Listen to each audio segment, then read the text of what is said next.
Are you planning to continue with Plank? Oh, yeah. Yeah, because it was my idea. Okay, so your regular features and your calls and all of that, Yeah. you intend to make part of your new, Definitely. and it's going to be a breakfast show. Yes. There is a big question, of course, over a format which became completely synonymous with yourself, Yeah. but which Talk seems to be wanting to continue without you. It is your format called Plank of the Week, which was the #1 show on the channel. Now, a couple of interesting developments here. Firstly, and it was the Grift Report, actually, that pointed this out. Sorry, Talk TV, but only Mike Graham can do Plank of the Week. No wonder you turned off comments and lost half your audience. I'd say if anyone was Plank of the Week, it's Talk TV. Now, that is because the ratings dipped, but because of this big backlash, they can no longer leave the comments on the posts. Now, this is Mike being, I guess, a difficult one for your close pal, Kevin O'Sullivan, who has taken the spot. I mean, you could argue that the bosses maybe should have retired the format given it was so connected to you. But are you planning to continue with Plank? Oh, yeah. Yeah, because it was my idea. I came up with the idea. It came out, I'll tell you how it started. It came out of one Christmas, I guess 5 years ago, something like that. And I was just sitting around watching rubbish on TV, and I just started putting a list of planks together. And I was like, top 10 planks, and I just put it out on social media. And people went, well, what about Prince Andrew? He's not in there. I ended up doing 100. It was like 1 to 100. And then I went into the office and I talked to a couple of the guys in the production side, and they were like, this is a show. We should do this. And it kind of evolved from that. So I think we first filmed the top 10 countdown just as a little flash video with the Top of the Pops music and all that kind of nonsense, And then we went to them and said, look, we think we can make a show out of this. And we started it with funnily enough, Russell Quirk was was the first guest. He was the first on. And I think it was an Nunziata Rees-Mogg, believe it or not. And we sat in a room with a blue curtain behind us, which later became this massive TV studio with 3 chairs and a little table. And then it became this amazing thing. And then when they went to Live Talk TV, they went, this is a show. We're going to put it on proper television, So, yeah, I think it's definitely my show. I don't think they'll fight me over it, but we'll see. If so, bring it on. Well, I'm very excited because maybe I'll get to guest for the first time absolutely. on Plank of the Week, which I never got to do. Absolutely. In the past, obviously, because I was at GB News for most of it. Okay, so your regular features and your calls and all of that, you intend to make part of your new... Definitely. And it's going to be a breakfast show. Yes. Amazing. Yes. Amazing. Okay. We've got more questions coming in, Mike, so let's get to a couple of them. Terry asks, how long do you give Talk before it dies completely, bearing in mind their viewing figures have reportedly halved since you left? Well, the thing about the business that they are in is that there's not a lot of money in it, right? And so they have to really want to do it in order to keep it on. And it's going to be in the hands of the senior management there, I guess. I mean, as I said, the last thing I would want is for it to not be there, because I think the more right-wing stuff we have out there, the better. So I wouldn't really say how long I think they've got. I mean, I think there are still some good people there. There are still some good shows. I hope it carries on. And June Hayden asks, how do you feel about the MSM now? And would you ever consider working for any other channel, or do you simply not trust them? I just think this is a great opportunity for me to do something completely different. And I'd be stupid if I was to go back into the kind of lion's den, if you like, because you know what happens. It would just happen again. You suddenly give somebody an opportunity to kick you twice. And I don't want to do that. I think I believe in myself enough and the product, if you like, and the show. And I think we can make that work. Yeah, absolutely. And it is sort of where the mood of the nation is now. It is. And I always say, Mike, we are 5 years behind America. And if you actually look at, and of course people say I've got a vested interest in saying this, but I actually really mean it. If you look at the figures who really helped me from the American independent media when I was doing what I did, because really very few people had done this.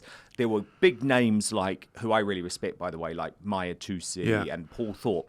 But they were digital natives. Do you know what I mean? There were very few people who'd been cancelled in the mainstream media and then set up in the independent space. But actually, the people who I spoke to were obviously my good friend Megyn Kelly, Dave Rubin, and also Dan Bongino, who's now deputy director of the FBI. Yes. But, he had a massive show. And they all watched very closely what happened with GB News. And they said, look, GB News folded, quicker than a cheap suit. But they all believed that actually I would be more successful in the independent space. And it has proved to be that way. So when people have said to me, Carol McGiffin said to me actually, oh, well, do you view Mike as a threat, Dan? And I'm like, absolutely not. I saw that show. Absolutely not. A very quick but personal message from me to you to let you know that the best way you can support Dan Wootton Outspoken is to subscribe to my Substack at www.outspoken.live. Substack is a free speech platform that protects me from big tech cancellation and lawfare. Paid annual or monthly subscribers get an extra hour of content with the Royal Uncancelled After Show available every weekday with no advertising whatsoever. You can also message me direct on there. That's www.outspoken.live. And as I say, you've been brilliant because, not only have you been covering the story, but you've been supportive in an incredible way. And you've actively encouraged me to do this. And I've seen what you've managed to do. And it's really impressive. And I think, we can do it. And the more of us, the merrier, as far as I'm concerned. Because the game is changing. How people want their news delivered is changing. I mean, Mike, one of the stories which I've got to ask you about, because, of course, you have been off air, but it has been this seismic story. I know you've made a few, spicy posts on X about it, which I love to see. But, this British Bashing Corporation. Oh, my God. And what's gone on with Trump and Nick Robinson. Is that not the ultimate example of why all of this needs to be crushed? Absolutely. All of the mainstream media needs to be crushed. They are corrupt. I actually totally believe when Donald Trump said the BBC is corrupt, I agree with him. I don't think it's extreme. No. Well, I mean, how else do you explain what they did? I mean, we saw today, I think, that there was a second edit that took place. So not just one that was a kind of raw, mistake that, as they called it, a misedit. Absolute rubbish, right? They knew what they were doing because the culture inside of the BBC is that they can't do anything wrong and they have to absolutely hate anybody on the right. They have to hate Donald Trump. They have to hate Nigel Farage. They have to hate you. They probably hate me now as well. They probably hated talk, because we spent a great deal of time just having a go at them and saying, get rid of the license fee, shut them down, let them go into the commercial space and see if anybody wants to pay for that cobblers, because nobody does. Now, speaking of reform, I'd say you're probably a bit more on the reform bandwagon than I am. I mean, you were a big star of their conference and you've obviously been friends with Nigel Farage for years. How do you feel about Reform UK? Have they been supportive of you, for example, during this period? Yeah, very much so. Again, they haven't had to come out and say anything publicly or anything like that. But, I'm quite good friends with Nigel Farage and Richard Tice and others. Of course, they've been absolutely supportive because they thought it was all a bit. I mean, most people just thought it was all a bit ridiculous. It was like, why can you not figure this out and solve it? And I mean, have they had any interest? I mean, for example, Jeremy Kyle, who was the other person who was presenting at the conference alongside of you, he appeared on Harry Cole's new show and said that he was actually actively considering becoming a candidate for Reform UK. I mean, I really like Jeremy Kyle. I do. I feel a little bit funny, I'm not going to lie, about, that doesn't cross a bit of a line, but have you considered that? Have they ever tapped you up? They haven't. Is it something that you would be interested in? People have said that to me. I've never really wanted to be a politician. It's not what I do. No, totally with you there. Because I'm also totally with you there. And you make more impact doing this. Yeah, by the way. I'm actually not a party political person. People probably don't know this about me, but I haven't voted since 1979. When you were probably just a babe in arms. I mean, Mike, you're going to kill me. You're going to kill me. I wasn't on this planet. No! Oh my God! I knew you were going to kill me. Crikey. But I love that. I fucking love that. Like, because to me, that is true independence. Yeah. It's true independence. It is. And I actually... did you do that for journalistic credibility? Or well, do you know what? I voted in 1979 when Thatcher won by a landslide. And guess who I voted for? Labour. So you're like, I got it so wrong. I was actually campaigning for them because I was at university, right? Okay, fine. We'll let that pass. We'll let that pass. Anyway, I've never done it since. But then I moved to America. So the next election I was in America, and then probably the next 2 or 3 elections I was in America. And when I came home, wherever I lived, it was always like such a safe seat. There wasn't really any point. And after a while, I thought, I quite like this not voting thing. I've never been a member of any party. And I said, I've had this conversation actually with people at Reform. I said, look, I'm never going to join Reform because people have said, why don't you just join? I'm like, because I don't join political parties. Totally. You know, I'm totally with you. I don't. But see, this is great to me. This is absolute great to me because I think that this means you can be truly independent, and I think that's really important. And again, I'm not slagging these people off, Mike. I want to be clear. I am concerned that, and I name them on my show, so I won't do so now. But for example, over 75% of the presenters at GB News are secretly campaigning behind the scenes to be in a safe seat for Reform UK. Oh, really? Yeah, and that's fine with me, but I don't think it means that they can properly cover some of the... I mean, look at what's gone on with Rupert Lowe and Ben Habib, for example. How can you properly cover that story? I mean, I know you're close to Ben Habib, but how can you properly cover that story if you're attempting to run for Reform UK? Right. Do you see what I mean? Exactly right. And I've spoken to Ben recently, and we're probably going to do something together at some point. So Reform won't like that. They won't. But they can't, but you can't operate like that either. No. You can't just tell people you can't talk to that person or this person or the other, They can't. Mike, we have to celebrate what was the clip for you that went truly viral. International fame. Yes.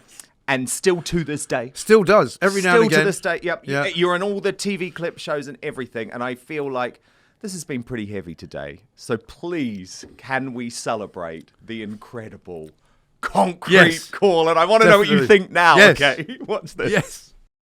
But first, this episode of Outspoken is brought to you by Manscaped, the global leader in men's lifestyle and grooming.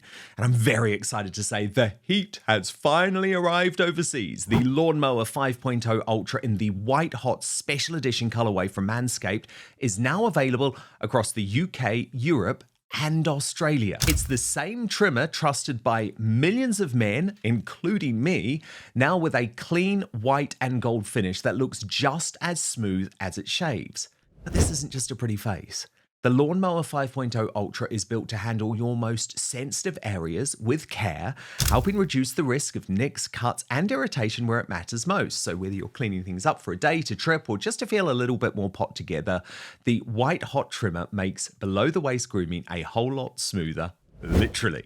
Join over 12 million men worldwide who trust Manscaped and use the code Outspoken for 15% off your entire order at manscaped.com. And to the ladies in the Outspoken audience, trust me, this is a fail-safe gift for your boyfriend, your husband, your son, your brother, or your hard-to-buy-for male best mate. The blades are designed to glide over the skin with less tug and pull, helping the bloke in your life avoid the usual redness or irritation that comes with lower quality trimmers. It's simple, effective, and doesn't require a whole routine. Just pick it up, clean up what you need, and move on. Whether you're using it in the shower, on the go, or standing over the sink before a night out, the White Hot 5.0 Ultra fits into your day without getting in the way. Plus, the white and gold design actually looks good. You won't be hiding it in the bottom drawer anymore. White hot looks, smooth results. The White Hot 5.0 Ultra brings the heat without cooking your skin. It's sleek, easy to use, and way less terrifying than whatever you were using before. Use the code Outspoken for 15% off your entire order at manscaped.com. That's 15% off with the code Outspoken at manscaped.com. But now, back to the show. Morning, Mike. Oh, hello. What are you glued to, Cameron? Just your screen, unfortunately. Unfortunately. What do you do for a living, Cameron? I'm a carpenter. A carpenter, right. So how safe is that for the climate? Well, I work with timber, which is a much more sustainable material rather than concrete. I also But you work with trees that have been cut down then, don't you? It's a sustainable building practice. How is it sustainable if you're killing trees? Because it's regenerative, you can grow trees. Right. Well, you can grow all sorts of things, can't you? Well, you can't grow concrete. You can.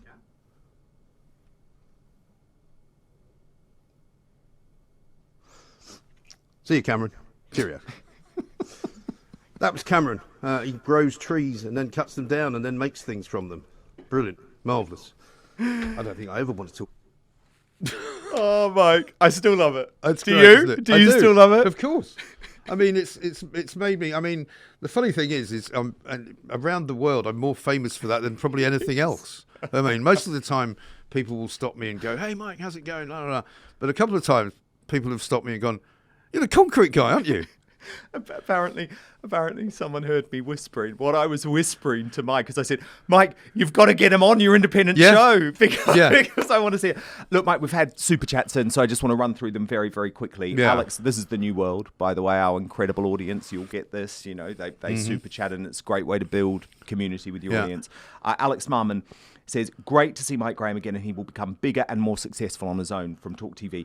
Will the Thought Police return at all or not? I'm not sure about that, actually, because I feel as though I think Kevin probably would find it difficult to do that right now. I mean, I'd love to bring it back as part of, like the Substack experience, which I'm currently having, which I'm learning an awful lot of. TheMikeGrahamShow.com. TheMikeGrahamShow.com is the Substack. And you've taken off. Number one best seller in terms of new entrants to Substack in the world, which is amazing. It is. Sheridan said, love you, Mike.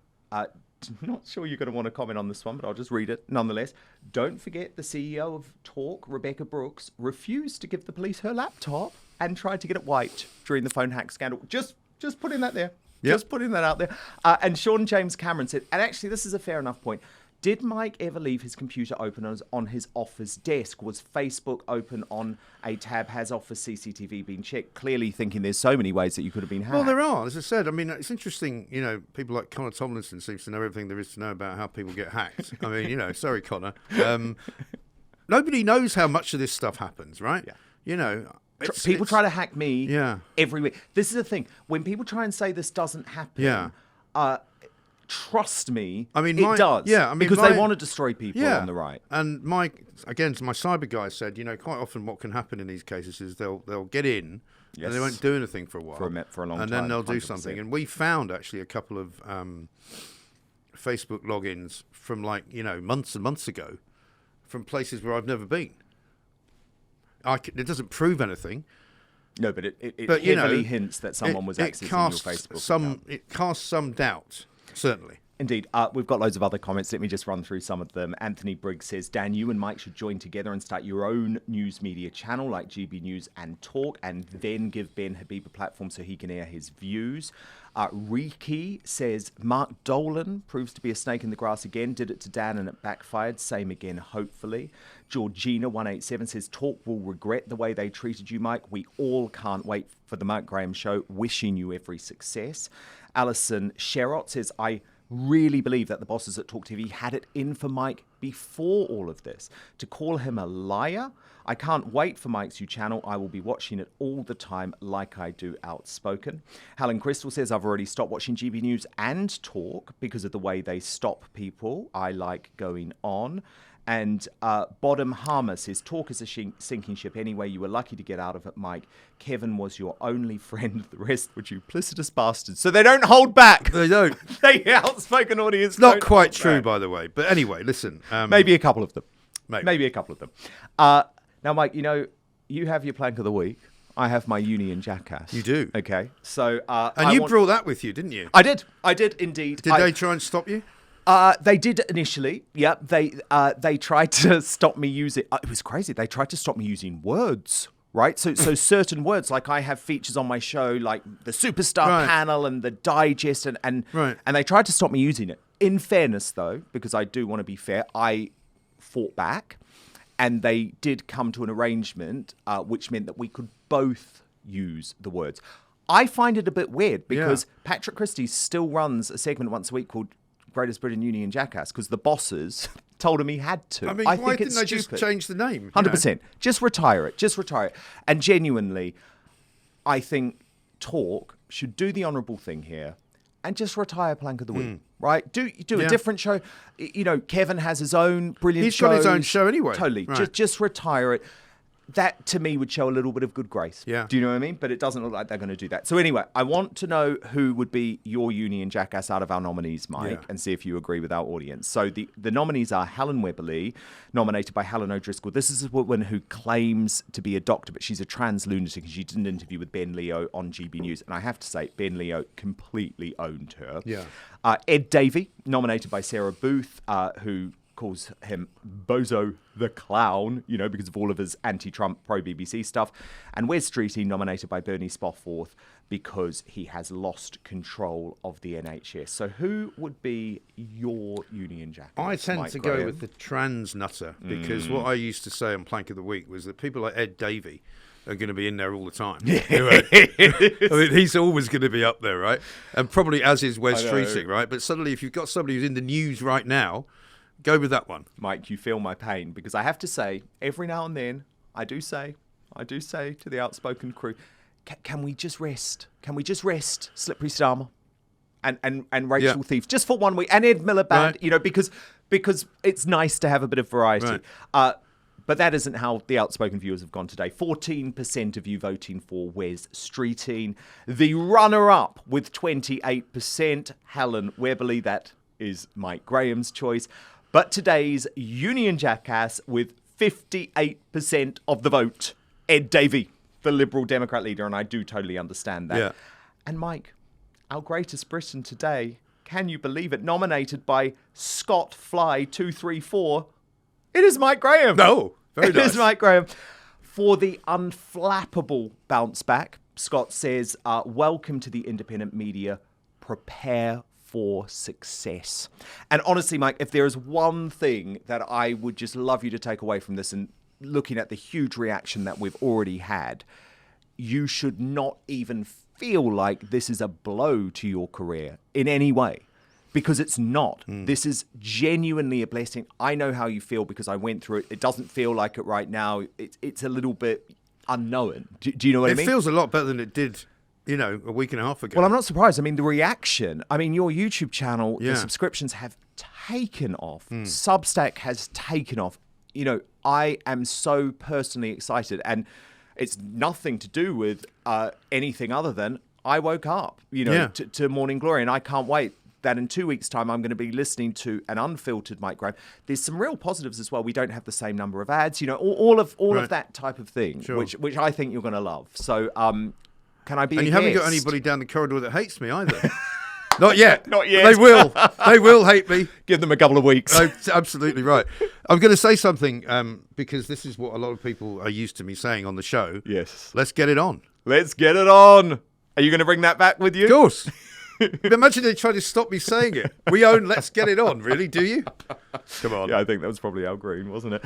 But look, Mike Graham, it's been absolutely brilliant. I can't wait to see what happens over the next few weeks, because I just have a feeling that this is going to be big, and it's also going to be really interesting to see how things evolve for you. Because as I say, things evolve for me. It's quite freeing once you're out of those shackles. Yes. And it won't happen immediately. And I'm not even talking about your views. I'm just talking about the way that you adapt to the medium. But obviously you're a total pro, and it's going to be amazing. Well, listen, this has been great because I haven't spoken about any of this, and you're the first person I've been able to talk to about it. And No, I so know. thank you. I so appreciate it. Thank you. I so appreciate it. My good friend, Mike Graham. And we've got to talk about the channel, because you can subscribe right now. Yes. And I really recommend people search for Mike Graham on YouTube, because that's important. The MikeGrahamShow.com. Yes, and is that's where you'll where you find get it. the Substack Yeah. and also the links to the YouTube. But people can also just search within YouTube. Yeah. If you just, because I checked before the show, if you just search for Mike Graham, you will find the channel, and you can subscribe there. But of course, Substack is a really important part of the whole shtick, isn't it?